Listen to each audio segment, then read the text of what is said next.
Hi, I'm Rita Wilkins, also known as the Downsizing Designer. So it's the beginning of the new year, and there's no better time than right now to explore the connection between decluttering and self-care. While we often associate self-care with activities like exercise, eating right, meditation, decluttering your home and your mind can actually be one of the most impactful ways to nurture your well-being. So decluttering isn't just about getting rid of stuff. It's about making room for what matters to you. So when you simplify your space, you're simplifying your life and you're creating balance, clarity, peace of mind, and just overall happiness. So in this video, I'm going to explore how decluttering is an essential part of self-care and how you can use it to reclaim your time, your energy, and also your joy. So when we think of self-care, images of relaxing in a spa or journaling might come to mind. But self-care is also about reducing stress and creating an environment that supports your well-being. So clutter, whether physical or emotional, contributes to that overwhelm that can leave you feeling drained and kind of listless, actually. By letting go of what no longer serves you, you're actively prioritizing yourself, your self-care, and your needs. So decluttering as self-care is about reducing stress. It's a clutter-free space fosters that calm and that focus. It's about increasing productivity. So when you remove distractions, you can concentrate on what's more important. And when it also involves boosting your confidence, so completing a decluttering project gives you a sense of accomplishment. And then it's also it helps to make space for joy. So less clutter means more room physically and mentally for the things that truly matter to you. So clutter isn't just about stuff. It's about that mental and that emotional toll that it can take on you.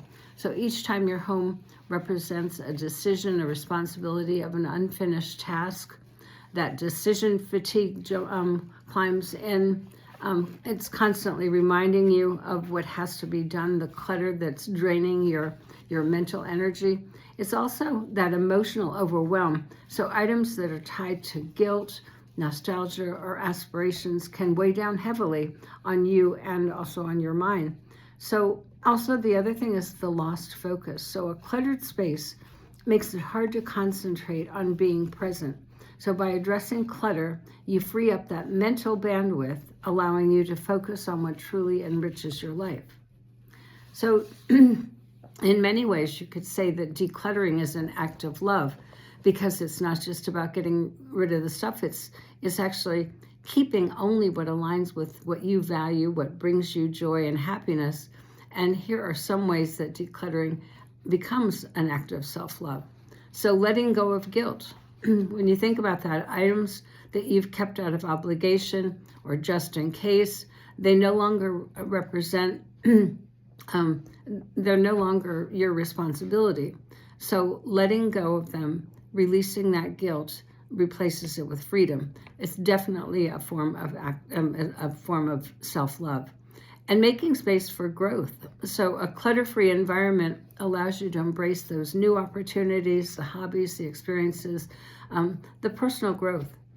And then focusing on the present is another way that decluttering is an act of self-love. So when you focus on the present, you keep only those things that serve you. You're affirming your self-worth and focusing on who you are today.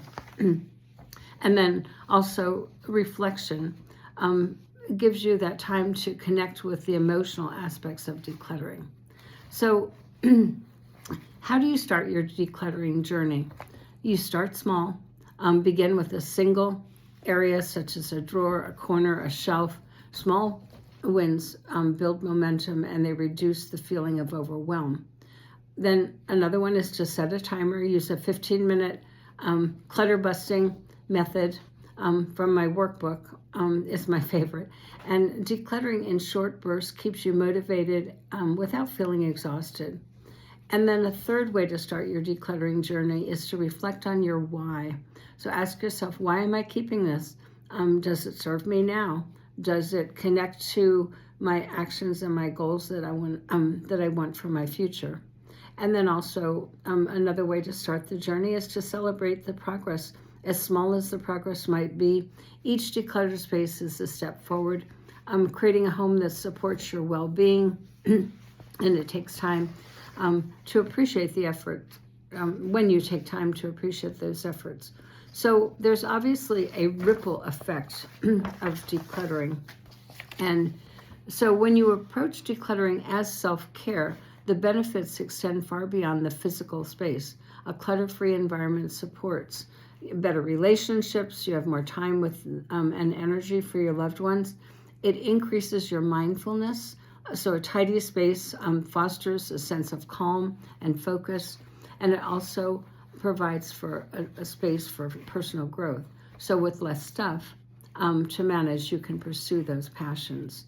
So decluttering isn't just about perfection. It's about creating a life that feels balanced, intentional, and also aligned with your values. So make decluttering part of your self-care routine this year. Take the first step towards a more balanced life, embracing decluttering as self-care. The all-in-one Minimalist Essentials book, workbook that I have might also help you. That's on my website. I do hope this all helps you.